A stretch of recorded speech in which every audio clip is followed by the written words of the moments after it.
Огромный привет всем посетителям нашего YouTube.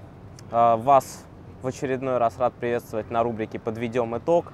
И сейчас мы коротенько разберем матч Evil Geniuses против eHome. Это матч в верхней сетке. Довольно-таки интересным он получился. Ну и, в принципе, он в очередной раз доказал, что в современной доте выигрывает у нас тот, кто захватывает изначальную инициативу. Было сыграно 3 игры, забегая вперед скажем. Ну и, собственно, в первой игре победили у нас eHome.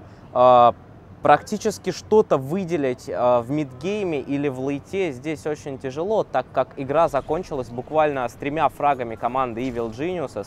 С самого начала, после легких ошибок на лайнинге, никаких ошибок eHome больше не допускали в передвижениях. Ну и герои у них были поинтереснее. Основное преимущество удалось, на мой взгляд, вынести им за счет Дарксира, который ушел фармить леса, в отличие от хардлайнера Evil Geniuses, которым являлся Шейкер, и который не смог никуда уйти, который вынужден был бегать, где-то искать в тимфайтах размены, но их не было.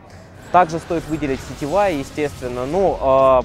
Этот матч он получился некой дуэлью Сетевая и Сумаила, двух талантливейших игроков. Один представляет Китай, другой Пакистан, играет за американскую команду. Ну и Сетевая на шторме сыграл действительно очень-очень здорово. Игра закончилась со счетом 3-22, всеми нам любимым, и, по-моему, за 32 минуты 22 секунды. В принципе, что-то действительно большее выделить здесь нельзя. Чего нельзя сказать о второй игре, которая также закончилась очень быстро, и главный смысловой, наверное, итог был подведен чуть ли не на 10-й минуте, но лично меня, и, я думаю, большинство аналитиков и игроков в доту многих, она заставила задуматься в очередной раз о балансе. Игра была очень интересная. ЕГЭ, на мой взгляд, продемонстрировали очередную свою заготовку. Был взят минер ластпиком, но при этом они не взяли Тускара, они взяли Бладсикера, который великолепно сочетается с этим минером, они взяли также Эмбер Спирита, который свою линию отстоял очень и очень здорово.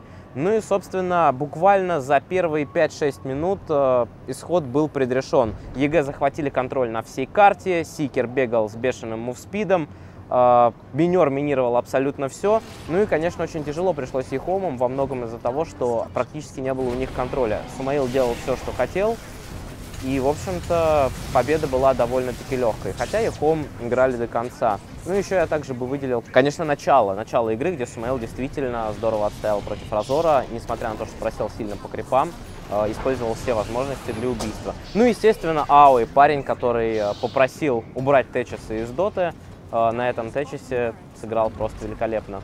Ну и, наконец, третья игра. Третья игра, выделить стоит, опять же, пик. Виндрейнджер от команды Evil Geniuses, просто блестящий пик. С ней было очень тяжело справляться по игре. Контроль вроде был и Winter's Curse, был и Шторм с Вортексом, но Сумаилу обеспечили комфортные условия, после чего поймать его практически не получалось. Также было мало фрагов, вообще во всех 3 играх фрагов было не так много, и опять-таки важнейшие из них были сделаны в начале игры.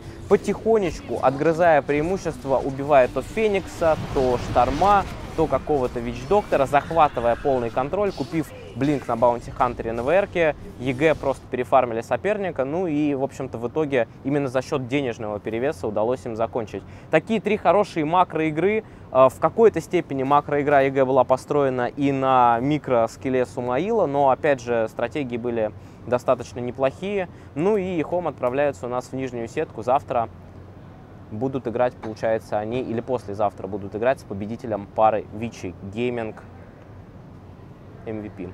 Вот такие вот дела. Всем спасибо за просмотр. Подписывайтесь на наш канал, смотрите вводы, если вас какие-то из них заинтересовали. Посмотрите обязательно вторую игру Evil Geniuses против eHome. Ну и всем до скорых встреч на International.